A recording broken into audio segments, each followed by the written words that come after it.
And welcome, everyone. My name is Dirk, and I'll be moderating today's call. Thank you for joining United States Senator Bob Casey's Tele-Town Hall. This event is being hosted to hear from you and answer your questions about the work being done in the U.S. Senate to help your community. Before we start taking your questions, though, I'm happy to introduce the Senator for his opening remarks. Senator Casey, the floor is yours, sir.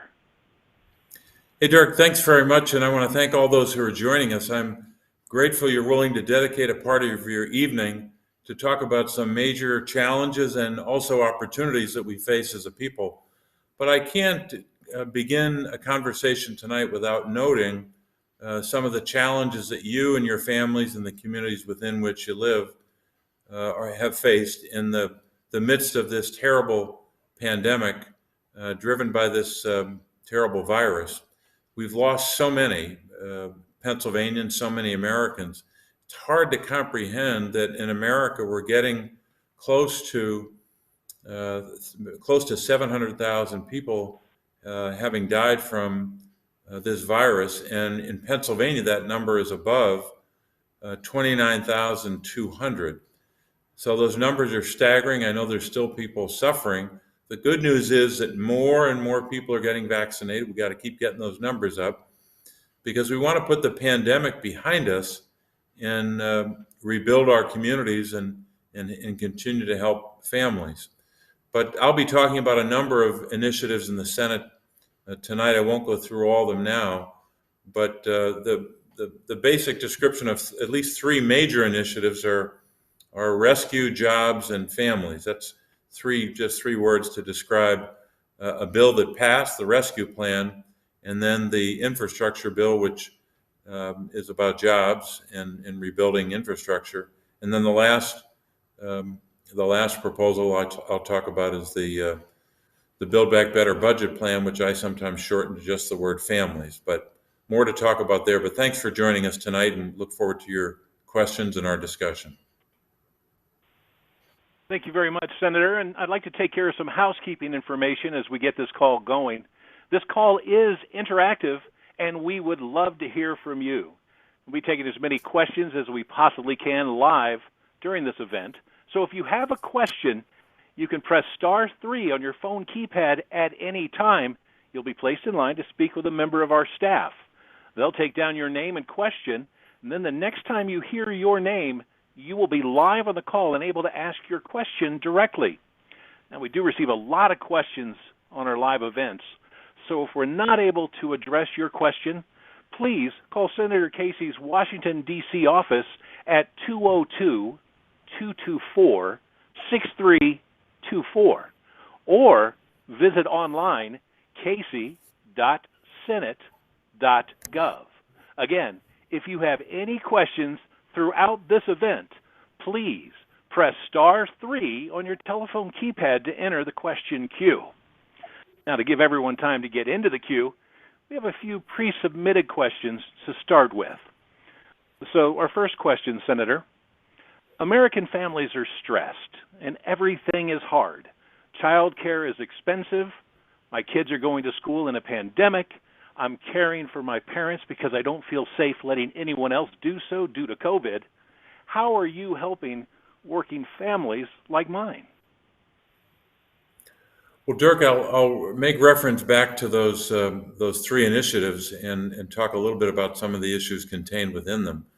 But there's no question that when the pandemic was still on the rise and still bringing about a lot of death and destruction back at the beginning of the year, we needed the rescue plan. So the American Rescue Plan passed, and that bill was really, and this is my own quick summary, but I think it's instructive, that plan was really about vaccines, schools, and people.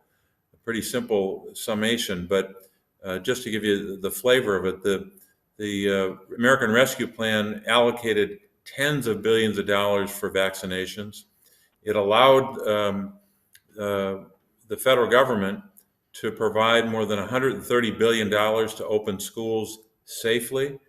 And thirdly, it invested in people, gave the biggest tax cut probably that we've ever seen for families raising children through an expansion or enhancement of the child tax credit. Then those checks have been landing in the homes of Pennsylvanians. About 2.2 million Pennsylvania families have benefited from that, getting a check in July, August, and September. And the average over the whole country is about $400 per family. So that rescue plan was essential that we passed that. We also provided a lot of help for municipalities and counties so they wouldn't have layoffs. Billions of dollars came to Pennsylvania just to provide direct support. But the next two initiatives are going to be very important. Getting the infrastructure bill done, that's about roads and bridges, and we'll talk more about that tonight, but it's really about jobs in the end. And then the third is the Build Back Better budget, and that's an initiative meant to lower costs for families, getting the cost of prescription drugs down, getting the cost of quality, affordable child care down, making sure that we're making appropriate investments in early care and learning so kids will learn more now and earn more later. It's not just a rhyme. It's backed up by all the data. Children will benefit in the short and long term if they have early learning opportunities. And we're also going to tackle climate change while creating millions of good paying, and I hope in the end, good paying union jobs. So that's where we are. But I think when you look at the challenges many people face, a lot of those challenges center on the cost of a family. I mentioned childcare, the cost of it, and the worry that families have about the quality. And then I'll mention one more issue, which is home and community-based services for seniors and people with disabilities. It's never been more important to finally, at long last, make the kinds of investments that families can depend upon so that a senior or a person with a disability can get care in their home or in the community, and that we lift up the workforce, this essential and heroic workforce that provides care to our seniors as well as to people with disabilities. So there's a lot in that, but we're trying to focus attention on the struggles families have, the challenges they face, and provide some measure of relief, and also various ways to lift up families in the midst of a pandemic. Thank you very much, Senator Casey. Moving on to our next question, it involves or is relevant to voting. And the person asks, voting has always been foundational to our democracy, and for my entire life, both Democrats and Republicans agreed that everyone should have the right to vote.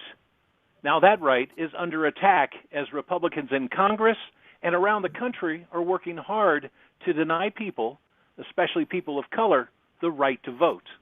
How are you fighting to protect that sacred right to vote? Well, Dirk, thanks very much. And I know we have sunlight coming into this room, so there's some stripes across.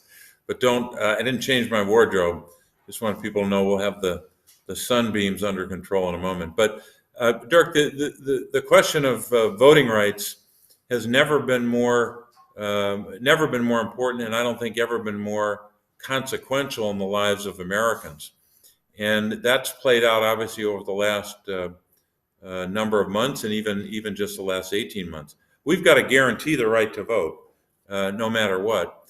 And the state of play right now is that Democrats in the United States Senate, every single Democrat, all 50, agree on a bill that will provide a strengthening of our voting rights in America.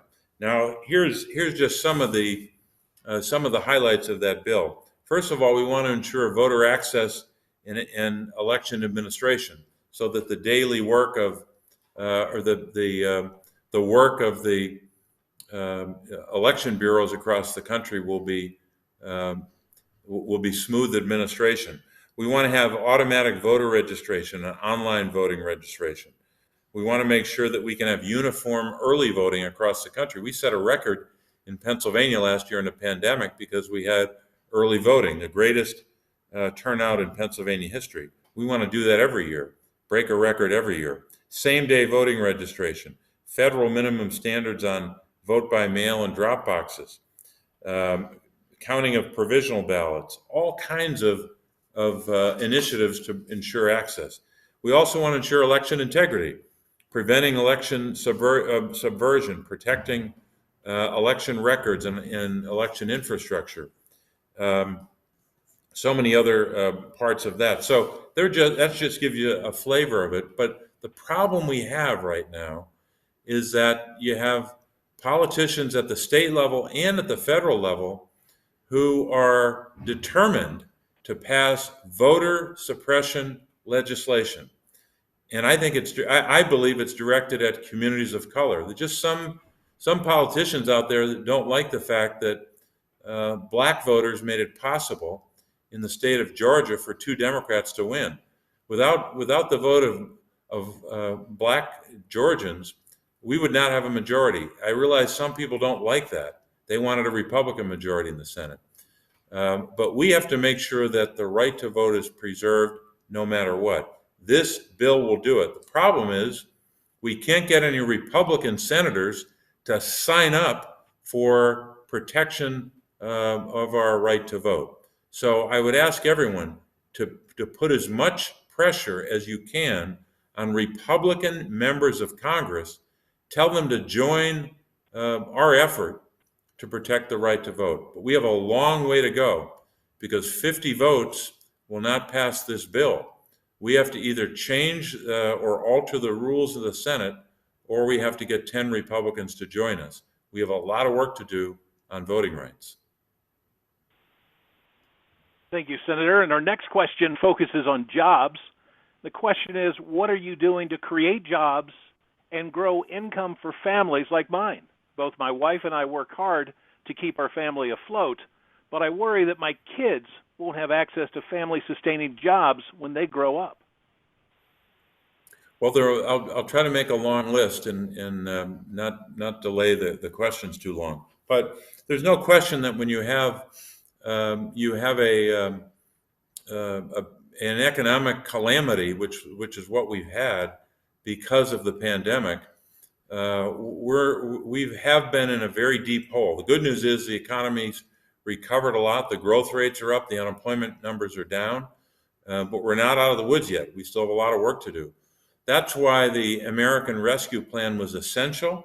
It was not just about rescuing people from a pandemic. It was about rescuing families and communities from the kind of economic crisis we have not seen since the 1930s, certainly by way of unemployment. So we have to keep a focus on what families need to make ends meet, so they can not only raise their families and make ends meet, but so they can get to work. And a lot of this bill that we're working on right now is to help people get back to work, lower the cost of raising a family, lower the cost for families all across the country. We also have to make sure we're creating jobs by way of passing the infrastructure bill. When you put more than $11 billion into Pennsylvania roads, which this bill will, and more than $1.5 billion in bridges, which this bill will, and provide dollars for transit and broadband and water and so much else, that's going to create a lot of jobs. In fact, across the country, the estimate is 2 million jobs every year. So a lot of those jobs, tens of thousands, can come to Pennsylvania, be created in Pennsylvania. We also have to focus on workforce, making sure that we have more opportunities for people to get more higher education, at least 2 more years after high school. And at the other end of the scale, we've got to invest, as I mentioned earlier, in early care and learning, pre-kindergarten education. So young people can learn more now so they can earn more later and have the skills that they need to compete in a tough economy. There's a lot more we could talk about. There's so much else, but I don't want to delay the questions any longer. But jobs has to continue to be our number one focus. Thank you very much, Senator. And yes, it is time to get into the live Q&A. As a reminder, if you have a question you'd like to ask, all you need to do is press *3 on your telephone keypad to enter the question queue. Again, press *3 at any time during this call if you have a question you'd like to ask. And our first caller, we're joined by Elaine. Elaine, welcome to the call. You are live with Senator Bob Casey. Good evening, Senator Casey. My Good evening, Elaine. to you, is the two bills that you're trying to get passed in the Senate and the House for the infrastructure and also the other bill, without any Republicans on board for anything. How are you and the Democrats going to try and get this done without the help of the Republicans?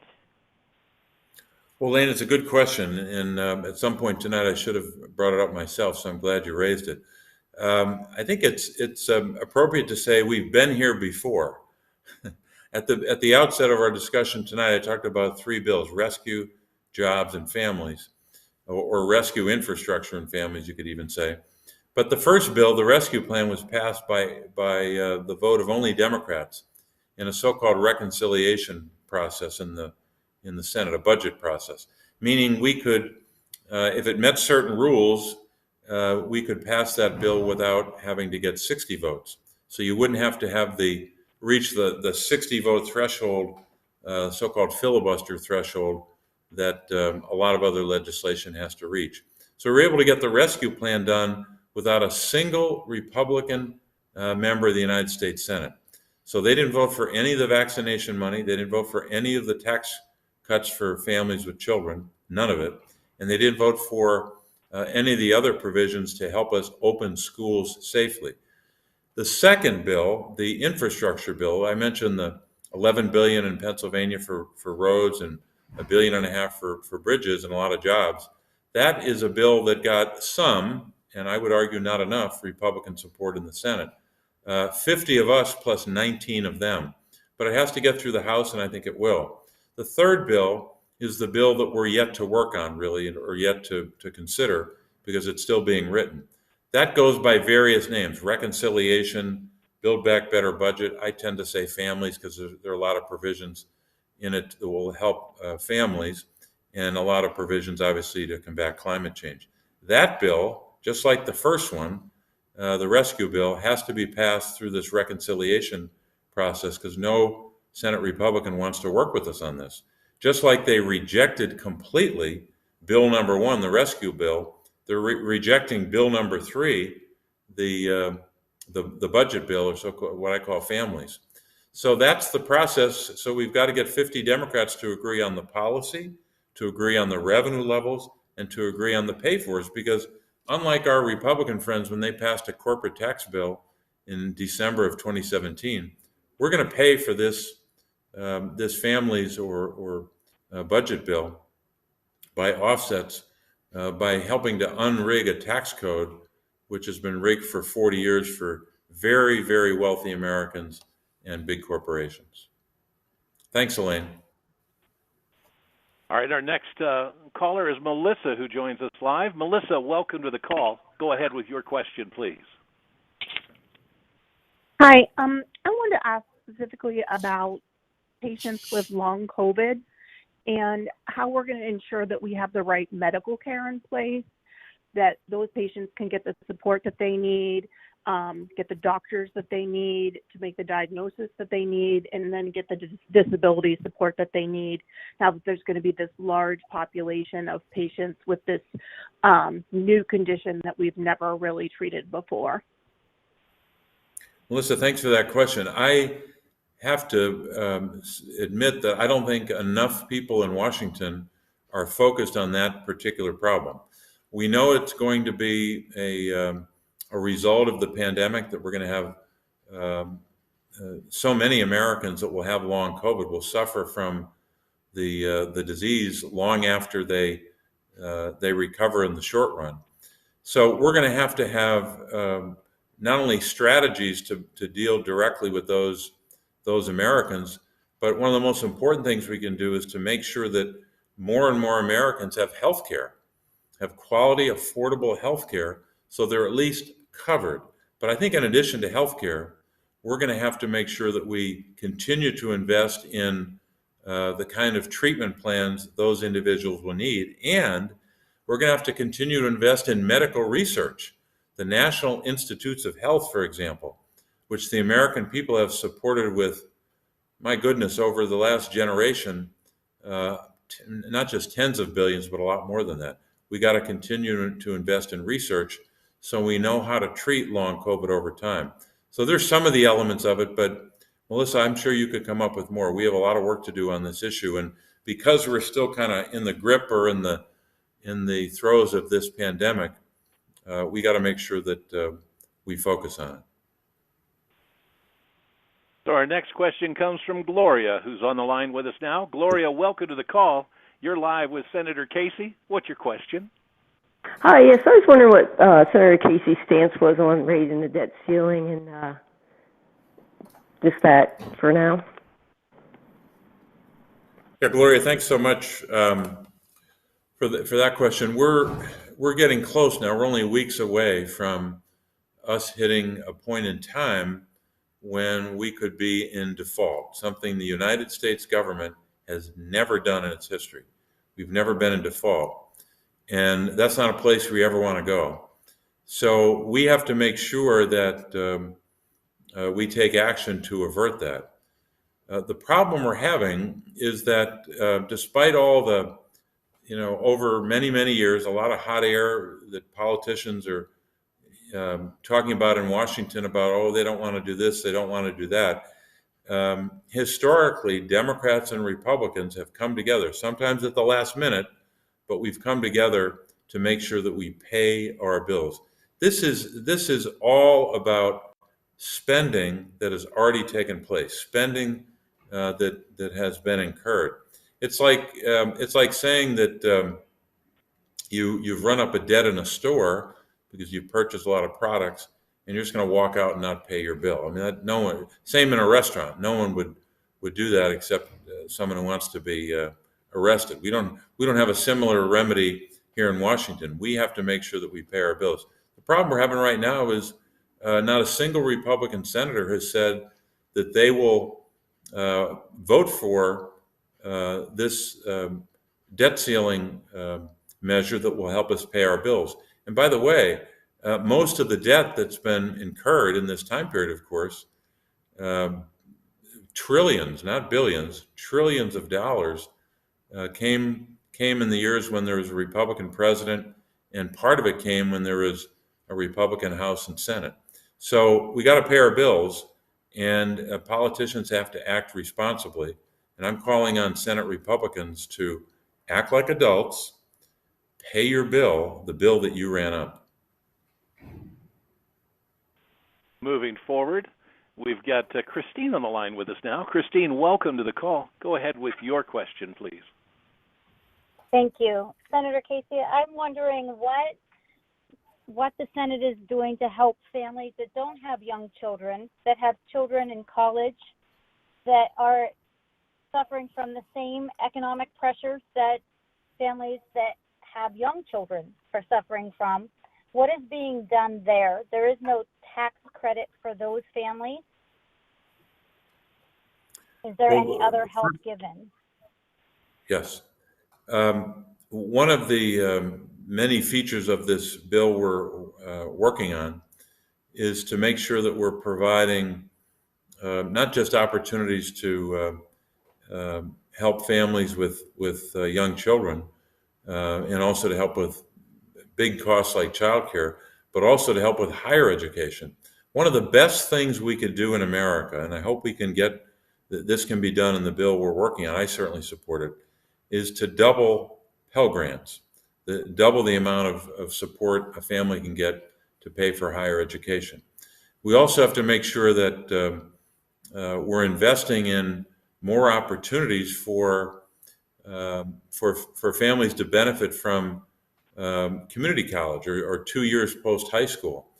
There's no reason why we shouldn't be following the lead of President Biden when he outlined, actually years ago, he's been talking about this for years, to provide more of an opportunity for every American to get at least 2 more years of education beyond high school at no cost.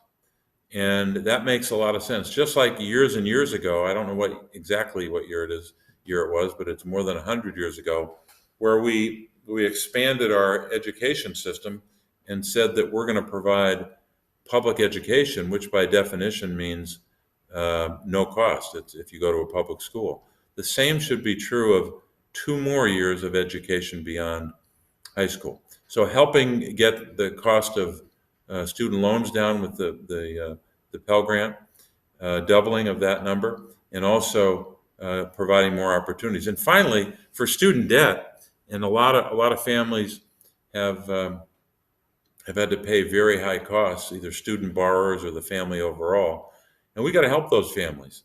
One of the things that Congress should have done years ago, when I'm going back in time 7 or 8 years ago when we started voting on this, is to allow student borrowers, to allow families to change or I should say lower the interest rate on a student loan. Everyone can refinance their mortgage by getting a lower interest rate on a home mortgage. Why can't you get a lower interest rate on your student loan? That is barred by law right now. We got to change that. And I think over the overall debt number that student borrowing has resulted in, we should take a look at that as well and see if there isn't a way to reduce some of that on an across-the-board basis, especially, and I think we should target it to families that and student borrowers from lower income backgrounds. So just a quick reminder, you all are listening to a live interactive telephone town hall with Senator Bob Casey answering your questions. If you have a question, all you need to do is press *3 on your telephone keypad to enter the question queue. Now, another feature of this call is your ability to join the Senator's e-newsletter, and you can do that by pressing *6 on your telephone keypad. So again, if you'd like to keep up with what Senator Casey is doing in D.C. for you, his e-newsletter is a perfect way to do that. Press *6 right now to subscribe. And let's go back Dirk, to a caller. Dirk, do you mind if I do a little commercial while you're doing that? Go right ahead, sir. I didn't do this earlier, and I should have. I'll try to repeat these at the end. But sometimes people have specific questions that they or matters that they might need help with our constituent services team. It's a really dedicated group of people who figure out a lot of tough issues and get results for constituents. So if you're a constituent and you want to call to speak to someone directly about an issue, here's the toll-free line. This can get you individual assistance. We get calls of a wide variety, but want to make it available. So it's 866-641-9159. I'll mention it again and then repeat it at the very end of our time. It's 866-641-9159. Now, also, if you just want to express an opinion or leave a message for us, I give you a separate number, which is Washington. This isn't the constituent services. These are this is our Washington office where you could leave a message if you want or express an opinion.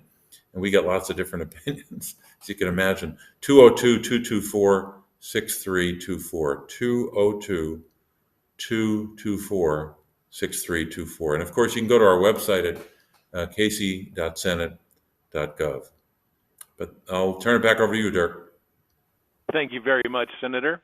And next on the line, we've got Marie joining us. Marie, welcome to the call. Go ahead with your question, please.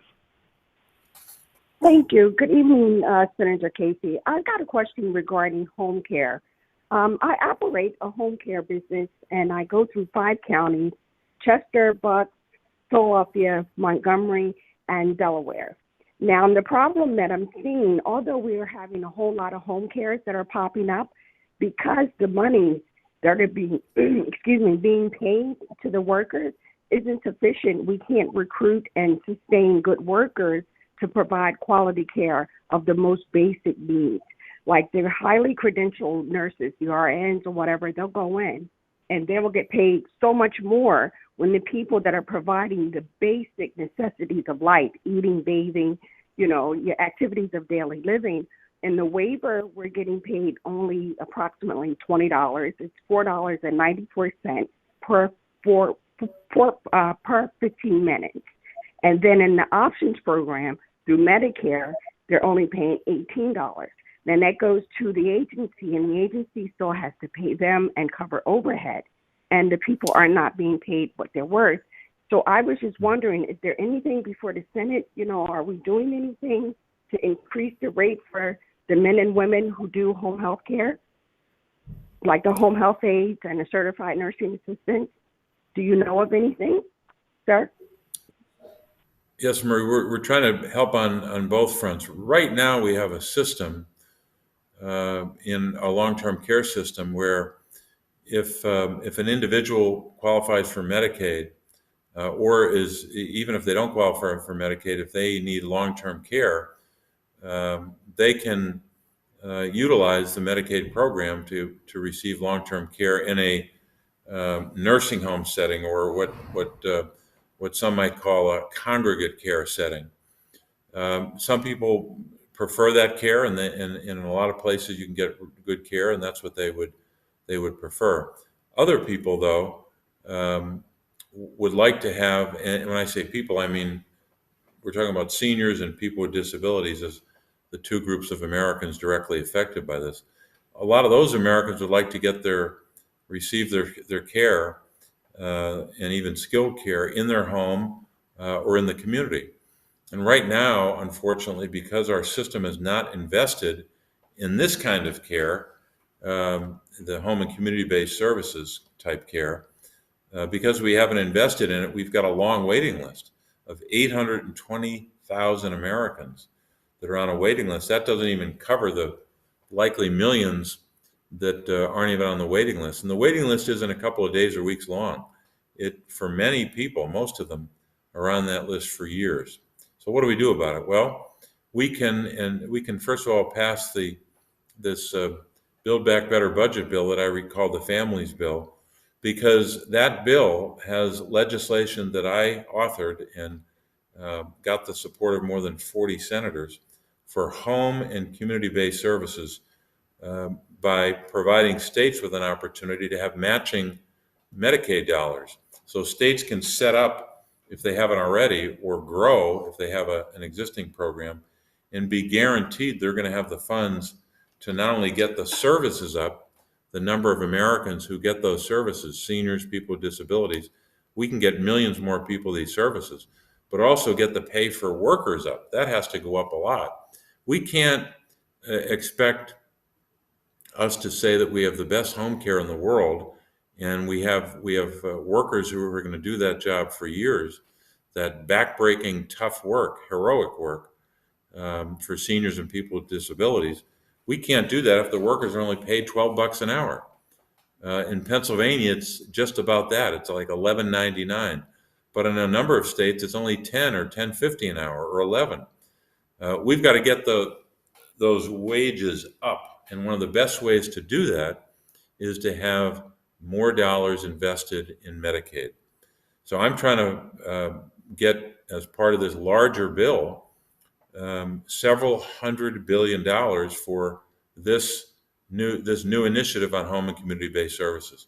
So we got a ways to go, but we want to lift up all three. We lift up seniors, people with disabilities who need the care, and the workers, of course, and get a lot of family members back to work. So many family members are doing that caregiving, and that's not the job or they're trained to do. A lot of them are staying home to take care for a loved one. We should make sure that we give them relief, get them back to work, and create a lot more home care jobs, in jobs that are well-paying jobs you can support a family on. Ultimately, those should be union jobs. But thanks for the question. So next up, we're joined by Jillian. Jillian, welcome to the call. Thank you for your patience. Go ahead with your question, please.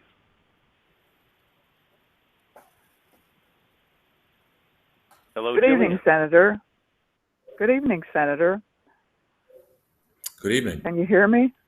Good evening. Yes. My question revolves around the Democrat.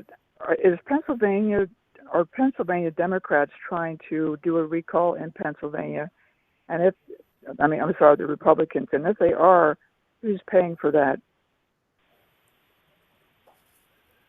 Well, that's unfortunately something that we never thought we'd be facing in Pennsylvania. You said recall.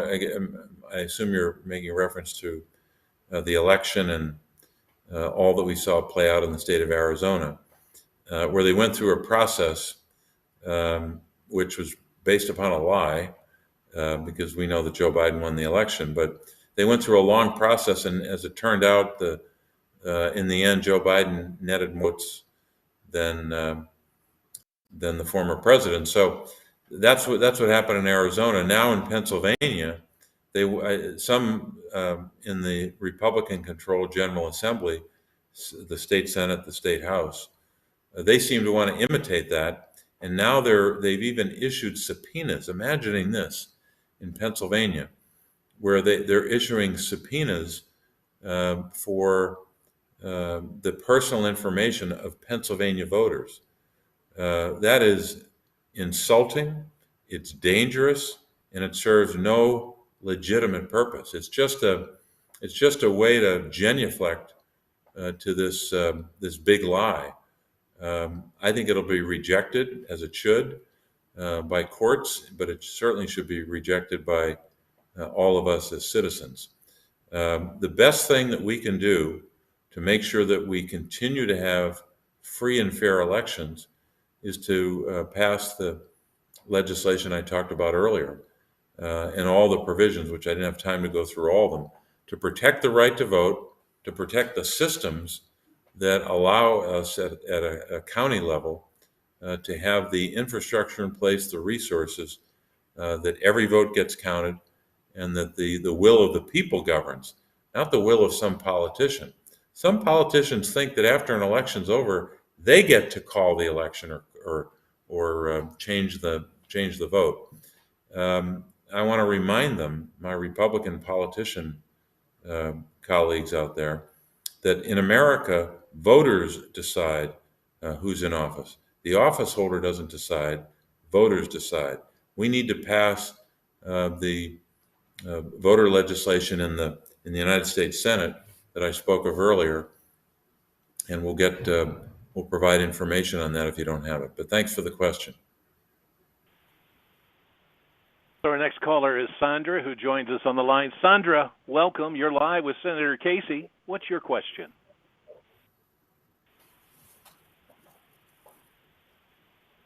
Hello, Sandra. Like we've lost Sandra. That does happen as the calls have been in the queue for a bit. We are trying to work through as many callers as we can, and we've got Barbara now on the line with us. Barbara, welcome to the call. Go ahead with your question, please. Yes, Senator. I'm Barbara Jordan. I was wondering, are we going to lose the VA pensions and retirement Social Security, and are we going to lose SSI? Not if I have anything to do with it, Barbara. We're going to keep making sure that we protect those programs. SSI, if anything, needs a boost. We need to make sure that SSI is there for our families. Obviously, our veterans have to be the focus of our attention when it comes to funding and support for our veterans. One of the best things that we did in the rescue plan that was passed in March, and I'll remind everyone again, passed with only Democratic votes. So all the money for vaccinations to deal with the Delta variant, all the money to open schools safely, all the money to help families recover, millions of families just in Pennsylvania got benefits and help from that bill. But one of the provisions of that bill made a huge investments in VA healthcare for veterans, which is critically important. And again, only one party voted for that. So whether it's healthcare for veterans or retirement for veterans and others, we got to make sure those programs are there for Americans who need them. And I think it's important in this time of discussing legislation and new initiatives that we focus on some of the fundamentals: protecting Medicare, protecting Medicaid, protecting Social Security, and of course, as you mentioned, SSI, and so many other programs that are there as not simply a foundation, but really a safety net for seniors, for people with disabilities, for our veterans who have given us so much and sacrificed so much. But thanks for your question. All right, moving on. We've got Ryan on the line with us. Ryan, welcome to the call. Go ahead with your question for the senator. Good evening, Senator. My question is about the climate change bill in the budget process. I wanted to know what you might be able to do to convince your colleagues to vote for it, and if it doesn't go through, what you and your colleagues might be able to do to get us in line with the Paris Agreement. I guess that's it. Thank you. Well, Ryan, thanks. I think it's important to restate what a lot of Americans have been thinking or saying over a number of years now, that climate change is real. It's caused by human activity. It is a direct threat to human life, and we got to do something about it. And I think all four of those statements are essential. So we have an opportunity, as I mentioned before. I had talked earlier about the rescue plan, which is already passed in March, the jobs and infrastructure plan, which is through the Senate, not through the House yet. And then we have this next bill that I've made reference to a couple of times, and all the provisions of it. And there's so many. But some of the real sizable investments here, and I mean, this is well north of $500 billion, probably at least $750 billion, if the numbers stay where they are now, or the estimates, will be directed towards climate change, so that we can incentivize strategies by way of the tax code and other incentives, so that we're getting emissions way down, so we can get emissions down by 2030 to the levels we need to get them down to, so that we can really combat climate change. We can also do a lot with old programs that we can resuscitate and update. In the 1930s, for a number of years, we had the Civilian Conservation Corps, the so-called CCC. I have a bill, and there are several versions of this bill, but I have my own bill to revitalize the Civilian Conservation Corps, because to combat climate change, the big dollar amounts are going to be in areas where we can provide tax incentives for investments in clean energy technology, clean energy jobs, to have kind of a systemic approach to reducing emissions. We can also help to reduce emissions by doing a lot more conservation, to utilize the strength that we have in Pennsylvania, which in a lot of communities is folks who will work hard and help conserve our state and help us on climate change, and also to utilize a real strength, which is our farmers in rural communities in Pennsylvania.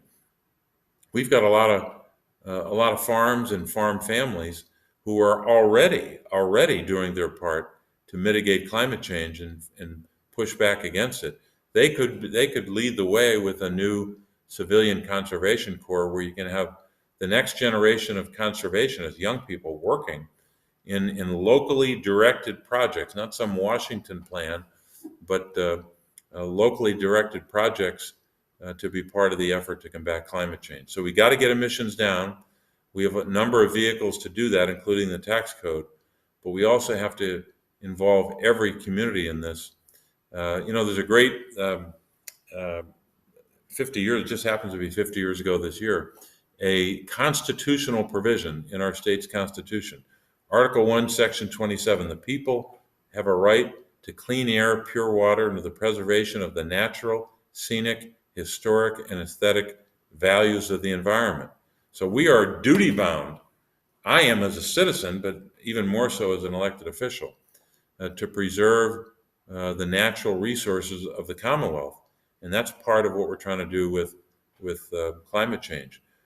So there's a lot more work to do, but Brian, I appreciate your involvement in it, in your efforts to lift these issues up. All right, our next caller is Jeffrey, who joins us on the line. Jeffrey, welcome to the call. Go ahead with your question, please. Yes, Senator. I'm asking a similar question to one that was already asked. As far as Social Security, the trust fund has been said to be in jeopardy, and there's a certain year date where it starts losing its value.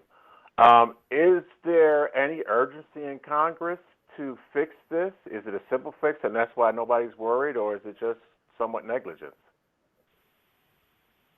Well, first of all, we've got to protect Social Security from some politicians in Washington.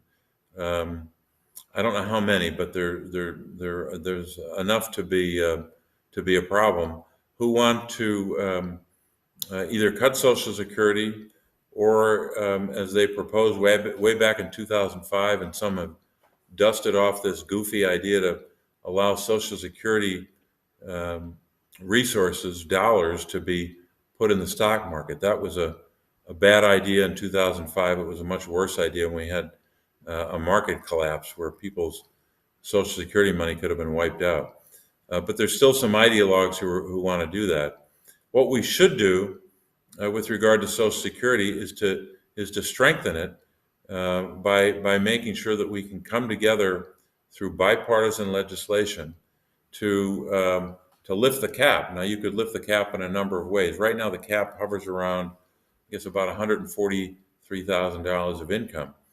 And so someone who's making millions of dollars a year is only paying into Social Security on the first $143,000, a little more than that.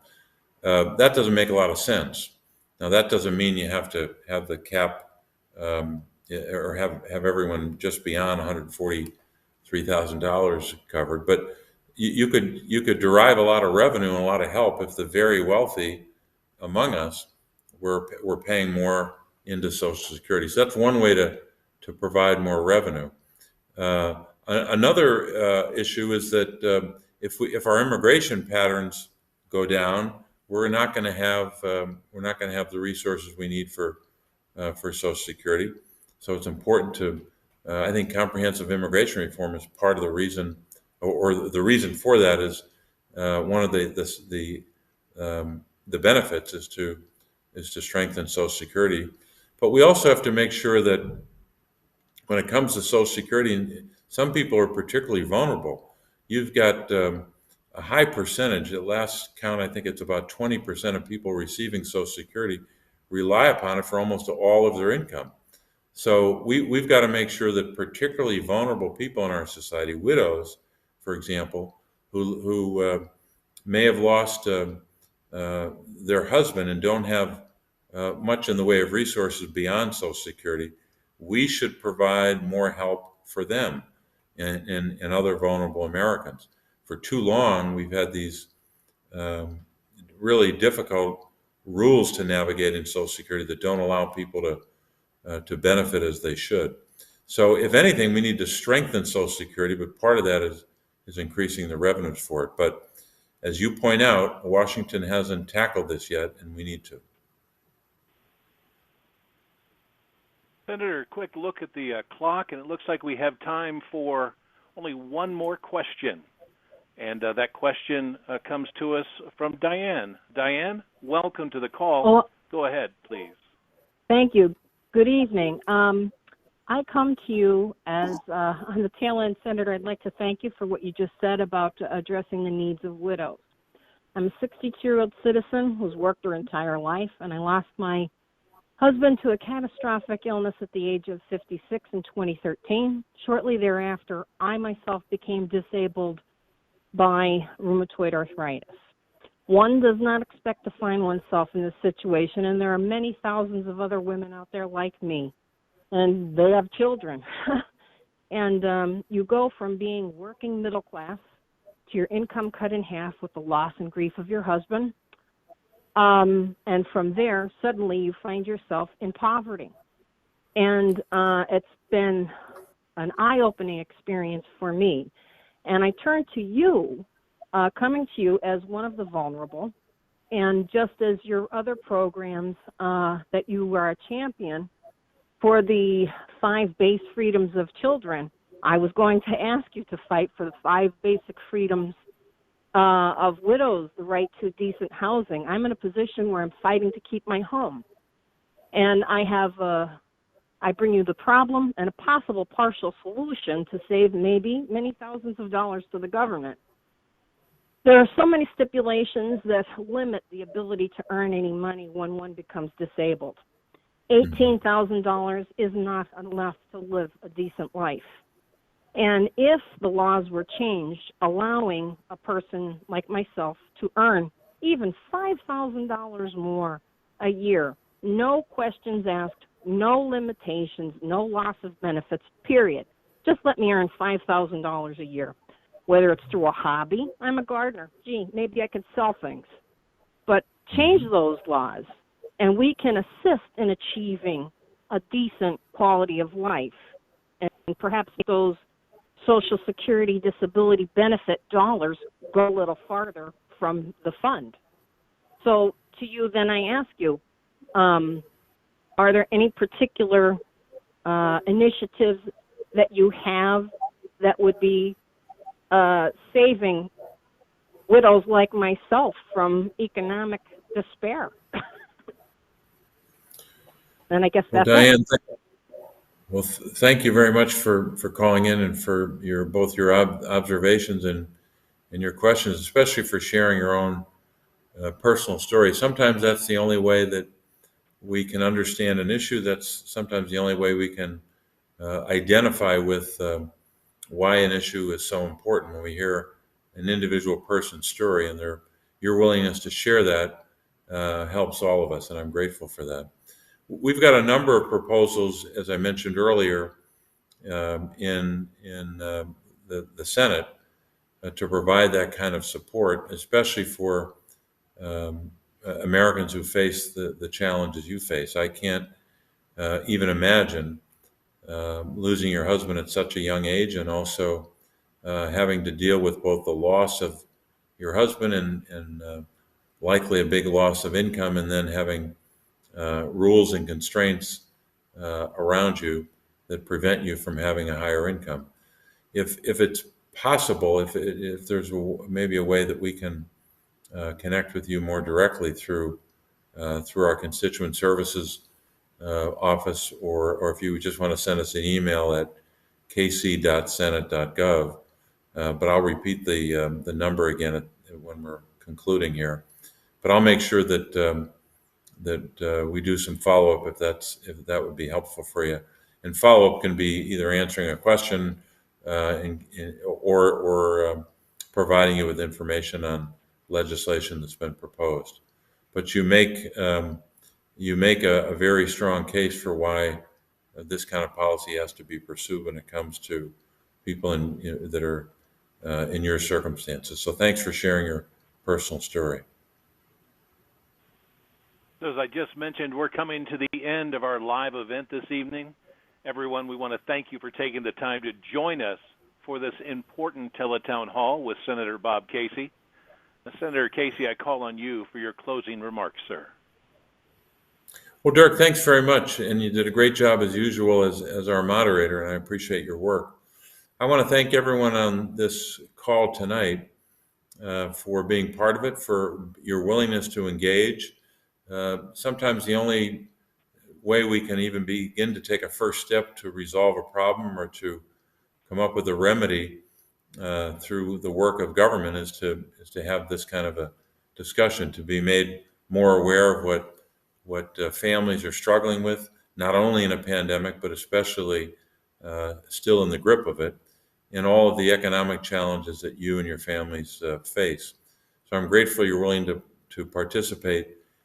Really, in a sense, by your engagement, you're participating in our democracy, and that is both inspiring and critically important, probably now more than ever. But here's the number I wanted to leave with you again.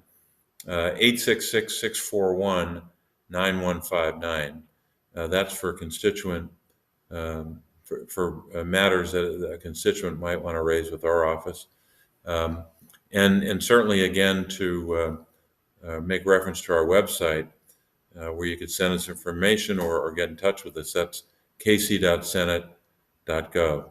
But I really appreciate your time tonight, and I know we never have enough time to get to every question, but thanks for those who called in, and thanks for those who were part of this tonight.